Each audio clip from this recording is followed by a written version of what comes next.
എല്ലാവർക്കും നമസ്കാരം. ഞാൻ ഹരിത ഹൈഡ്രജനെ പറ്റിയിട്ടാണ് ഞാൻ സംസാരിക്കാൻ പോകുന്നത്. അപ്പോൾ ഈ ഇടെയാണ് നമ്മൾ ദീപാവലിയൊക്കെ ആഘോഷിച്ചത് അല്ലേ? ദീപാവലിക്ക് മെയിൻ പരിപാടി എന്താ? സ്വീറ്റ്സ് കഴിക്കുക, പിന്നെ പടക്കം പൊട്ടിക്കുക എന്നുള്ളത് ആണല്ലോ. എന്നാൽ തൊട്ടടുത്ത ദിവസങ്ങളിലായിട്ട് ന്യൂസിലും പത്രങ്ങളിലൊക്കെ വന്നൊരു വാർത്തയായിരുന്നു, നമ്മുടെ രാജ്യനഗരിയായിട്ടുള്ള ഡൽഹി എന്തായിട്ട് മാറി? ഒരു ഗ്യാസ് ചേംബറായി മാറി എന്നുള്ളത്. എന്ന് വെച്ചാൽ എന്താ, അവിടെ അതോടൊപ്പം തന്നെ എന്തുണ്ടായി? ഡൽഹിയിലെ വായു നിലവാരത്തെ സൂചിപ്പിക്കുന്ന എയർ ക്വാളിറ്റി ഇൻഡെക്സ് എന്ന് പറയുന്ന ഒരു വാല്യൂ കുത്തനെ ഉയരുകയുണ്ടായി.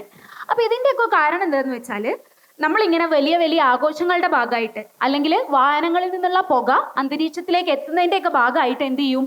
അന്തരീക്ഷത്തിൽ എത്തുന്ന കാർബൺ ഡൈ ഓക്സൈഡ്, SO2 പോലത്തെ വാതകങ്ങൾ അവിടെ കുമിഞ്ഞുകൂടെയും സ്മോഗ്, അതുപോലെ ആസിഡ് റെയിൻ, പിന്നെ ഗ്ലോബൽ വാർമിംഗ്, അങ്ങനത്തെ ഒരുപാട് പാരിസ്ഥിതിക പ്രശ്നങ്ങൾക്ക് കാരണമാവുകയും ചെയ്യുന്നുണ്ട്. അപ്പോൾ ഇതിന്നൊക്കെ രക്ഷ നേടാൻ വേണ്ടിയിട്ട് നമുക്ക് ചെയ്യാൻ പറ്റുന്നത് എന്താ വെച്ചാൽ, നമ്മൾ ഈ ഫോസിൽ ഫ്യൂവൽസിന്റെ യൂസ് കുറച്ച് പകരം പുനരുൽപാദനം സാധ്യമായിട്ടുള്ള ഒരു ഊർജ്ജ സ്രോതസ്സിലേക്ക് എന്ത് ചെയ്യണം? നമ്മൾ മൂവ് ചെയ്യണം. അപ്പൊ അങ്ങനെ നോക്കിയപ്പോൾ നമുക്ക് കാണാൻ പറ്റിയ the ultimate source of energy എന്ന് പറയുന്നത് ആരാ? സൺലൈറ്റ്, സൂര്യപ്രകാശം. അപ്പൊ ആ സൂര്യപ്രകാശത്തെ യൂസ് ചെയ്തിട്ട് നമുക്ക് എന്ത് ചെയ്യണം? എനർജി ഉണ്ടാക്കണം. അപ്പൊ കണക്കുകൾ പ്രകാരം നമുക്ക് വരുന്ന 1 മണിക്കൂറിൽ കിട്ടുന്ന സൂര്യപ്രകാശത്തിനെ കംപ്ലീറ്റ് ആയിട്ടും നമുക്ക് യൂസ് ചെയ്യാൻ അല്ലെങ്കിൽ ഉപയോഗിക്കാൻ കഴിഞ്ഞാൽ ഒരാളുടെ 1 വർഷത്തേക്കുള്ള എല്ലാ എനർജി ഡിമാൻഡ്സും എന്ത് ചെയ്യും? അത് പൂർത്തീകരിക്കും എന്നാണ് പറയുന്നത്. അപ്പോൾ സൂര്യപ്രകാശത്തെ നിങ്ങൾക്ക് എല്ലാവർക്കും അറിയുന്നത് എങ്ങനെ? സോളാർ പാനൽസ് ആക്കി യൂസ് ചെയ്യുന്നതിലായിരിക്കും. ഈ സോളാർ പാനൽ എന്ന് പറഞ്ഞിട്ടുണ്ടെങ്കിൽ എന്താ? വരുന്ന സൺലൈറ്റിനെ ഈ പാനലിലുള്ള മെറ്റീരിയൽസ് എന്ത് ചെയ്യുന്നു? ആഗിരണം ചെയ്യുകയും അവ അതിൽ ഇലക്ട്രിക് ചാർജസ് എന്ത് ചെയ്യുന്നു? രൂപപ്പെടുത്തുകയും ചെയ്യുന്നു. ഈ ഇലക്ട്രിക് ചാർജസ് ഒരു സ്ഥലത്ത് നിന്ന് മറ്റേ സ്ഥലത്തേക്ക് മൂവ് ചെയ്യുമ്പോൾ അവിടെ ഇലക്ട്രിസിറ്റി ഉണ്ടാവും. പക്ഷേ അത് സ്റ്റോർ ചെയ്യാൻ നമുക്ക് എന്ത് വേണം? ബാറ്ററീസ് വേണം അല്ലേ? എന്നാൽ ബാറ്ററീസ് അത് സ്ഥാപിക്കുമ്പോൾ അതിന് വരുന്ന വളരെ വലിയ കോസ്റ്റ് എന്ന് പറയുന്നത്. പിന്നെയോ പെട്ടെന്നൊരു ദിവസമായിരിക്കും ഈ ബാറ്ററി എന്ത് ചെയ്യുക? അടിച്ചു പോവുക. അപ്പൊ നമുക്ക് അതിനെ എന്ത് ചെയ്യാൻ പറ്റില്ല? കാലാകാലത്തോളം വിശ്വസിക്കാൻ പറ്റില്ല. അപ്പൊ നമ്മൾ നമ്മുടെ ലാബിൽ ചെയ്തത് എന്താന്ന് വെച്ചാൽ, സൺലൈറ്റിനെ നമുക്ക് സ്റ്റോർ ചെയ്യാൻ പറ്റുന്ന കെമിക്കൽ എനർജി ആക്കിയിട്ട് മാറ്റി. ഓക്കെ, അപ്പൊ നമുക്ക് സ്റ്റോർ ചെയ്യാൻ പറ്റുന്ന ഒരു കെമിക്കൽ എനർജി, പെട്രോള്, ഡീസൽ, അതിനൊക്കെ പകരം വെക്കാൻ പറ്റുന്ന ഒരു കെമിക്കൽ എനർജി ആയിട്ട് നമ്മുടെ മുന്നിലുള്ളത് ആരാന്നറിയോ? ഹൈഡ്രജനാ.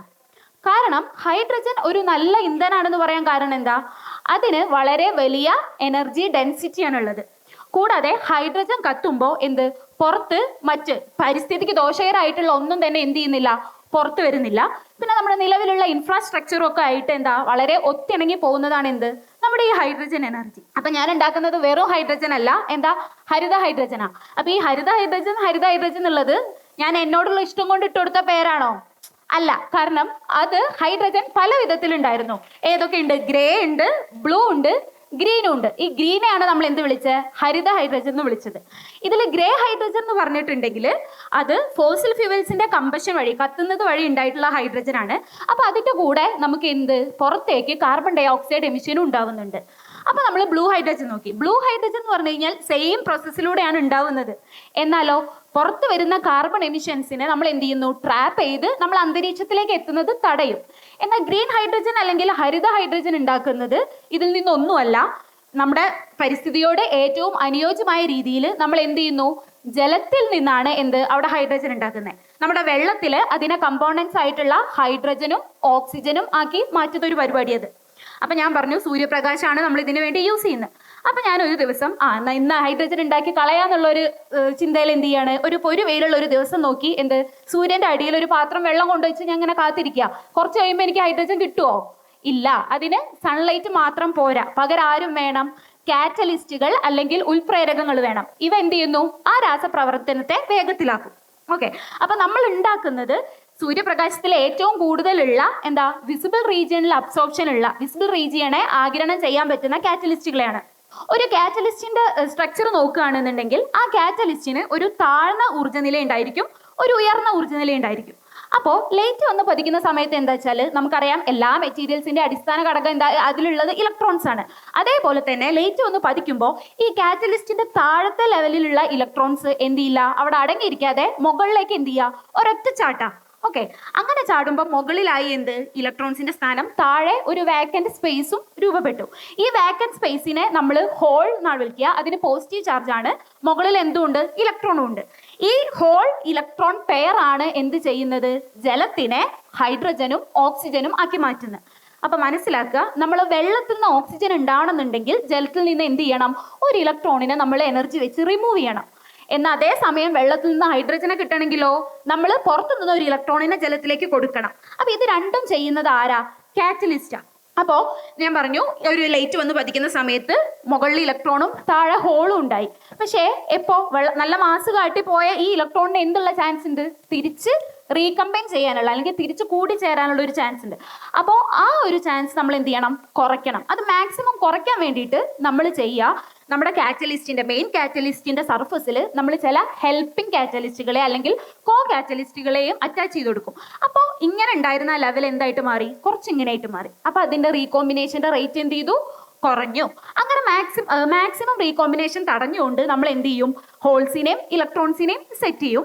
പിന്നെ നമുക്ക് വേണ്ട ഒരു കാര്യം, വാട്ടർ സ്പ്ലിറ്റിംഗ് സൂപ്പറായി നടക്കണം എന്നുണ്ടെങ്കിൽ നമ്മുടെ ജലം ഹൈഡ്രജനും ഓക്സിജനും ആയിട്ട് മാറുന്ന ലെവല് ഈ ഇലക്ട്രോണിന്റെ ലെവലിന്റെ ഉള്ളിൽ വരണം. ഓക്കെ, അങ്ങനെ ഉള്ളിൽ വരികയാണെന്നുണ്ടെങ്കിൽ അത് ഒരു ഈസി മെക്കാനിസം വഴി എന്ത് ചെയ്യും? വാട്ടറിനെ സ്പ്ലിറ്റ് ചെയ്യും. ഇപ്പൊ നമുക്ക് എല്ലാവർക്കും പോവാൻ, അതായത് കുട്ടികൾക്കൊക്കെ മെയിൻ ആയിട്ട് പോവാൻ ഇഷ്ടമുള്ള ഒരു സ്ഥലമാണ് പാർക്ക്, അല്ലെ? പാർക്കിൽ പോയാൽ അവര് മെയിൻ ആയിട്ട് കയറുന്ന ഒരു സ്ലൈഡിംഗ് ആണ്. ഈ സ്ലൈഡിംഗ് എന്ന് പറഞ്ഞിട്ടുണ്ടെങ്കിൽ നമ്മൾ എന്ത് ചെയ്യുക? അവരെ ജസ്റ്റ് ആ സ്റ്റെയർ കയറാൻ വേണ്ടി ഹെൽപ്പ് ചെയ്യും. ബാക്കി സ്ലൈഡിംഗ് മോഷൻ നമ്മൾ ആരെങ്കിലും ചെയ്യാൻ സമ്മതിക്കുമോ? ഇല്ല. അത് അവർ സ്വമേധയ അവരുടെ കൊച്ചു എനർജി വെച്ച് ചെയ്യുന്ന. അതുപോലെ തന്നെയാണ് ലൈറ്റിന്റെ പ്രസൻസിൽ ഒരു കാറ്റലിസ്റ്റ് ആക്ട് ചെയ്യുന്നത്. സൂര്യപ്രകാശത്തിന്റെ സഹായത്തിൽ ഈ ഇലക്ട്രോൺസും ഹോൾസും ജനറേറ്റ് ചെയ്ത് കഴിഞ്ഞിട്ടുണ്ടെങ്കിൽ എന്ത് ചെയ്യും? നമ്മുടെ വാട്ടറിന്റെ ലെവൽസ് അതിനുള്ളിലാണെങ്കിൽ വാട്ടറിലെ ഇലക്ട്രോൺസിനെ എന്ത് ചെയ്യാൻ പറ്റും? താഴെ ഫ്രീ ആയിട്ടുള്ള ഹോൾസിലേക്ക് ഒരു സ്ലൈഡിംഗ് മോഷനിലൂടെ പോകാൻ പറ്റും. അപ്പൊ നമ്മൾ എക്സ്റ്റേണൽ ആയിട്ട് എന്ത് കൊടുക്കണ്ട? കൂടുതൽ എനർജി അവിടെ കൊടുക്കേണ്ട ആവശ്യമില്ല. അതേപോലെ തന്നെ വാട്ടറിൽ അപ്പൊ ഇലക്ട്രോൺ പോയ അവിടെ ഹോൾ ഉണ്ടായിട്ടുണ്ടാവും, അല്ലെ? Positive charge. അവിടേക്ക് കാറ്റലിസ്റ്റിന്റെ ഏറ്റവും മുകളിലത്തെ നിലയിലുള്ള ഇലക്ട്രോൺസിന് സെയിം സ്ലൈഡിംഗ് മോഷനിലൂടെ എന്ത് ചെയ്യാൻ പറ്റും? തിരിച്ചിറങ്ങാൻ പറ്റും. അപ്പോൾ നമുക്ക് വാട്ടർ ഹൈഡ്രജൻ ആയിട്ടും ഓക്സിജൻ ആയിട്ടും കിട്ടും. അപ്പൊ ഇങ്ങനെ ഹരിത ഹൈഡ്രജൻ ഉണ്ടാക്കാൻ പറ്റുമെന്ന് മനസ്സിലായി. എന്നാൽ ഈ ഹരിത ഹൈഡ്രജൻ ഉണ്ടാക്കുന്നതോട് കൂടെ തന്നെ നമ്മൾ ലാബിൽ ചെയ്യുന്ന വേറൊരു പണി എന്താ വെച്ചാൽ, ഇപ്പോൾ നമ്മൾ ഇതുവരെ യൂസ് ചെയ്യുന്ന ഈ ഫോസിൽ ഫ്യൂവൽസിന്റെ ഒക്കെ എഫക്റ്റ് കാരണം അന്തരീക്ഷത്തിൽ ഒരുപാട് കാർബൺ ഡൈ ഓക്സൈഡ് ഉണ്ട്.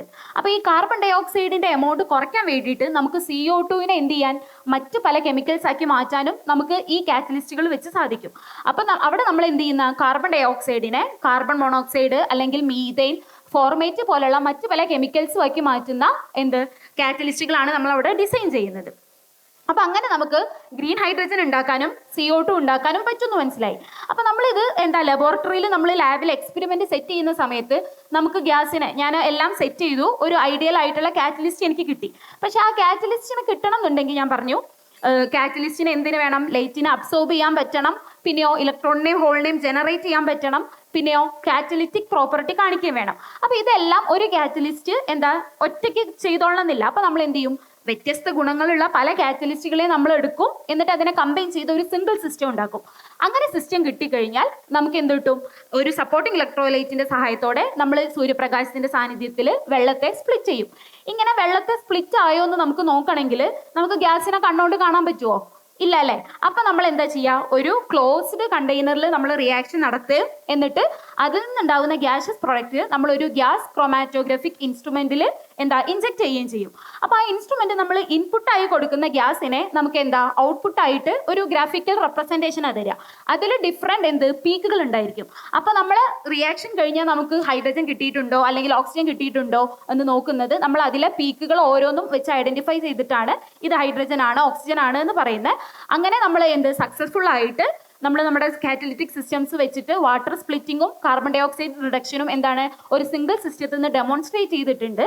കൂടാതെ നമ്മളിപ്പോൾ കാറ്റലിസ്റ്റിന്റെ കാര്യം പറയുകയാണെങ്കിൽ ഇപ്പോൾ റുദീനിയം, റോഡിയം പോലുള്ള കാറ്റലിസ്റ്റുകളാണ് നമ്മൾ ഈ മേഖലകളിൽ കൂടുതലായിട്ട് യൂസ് ചെയ്യുന്നത്.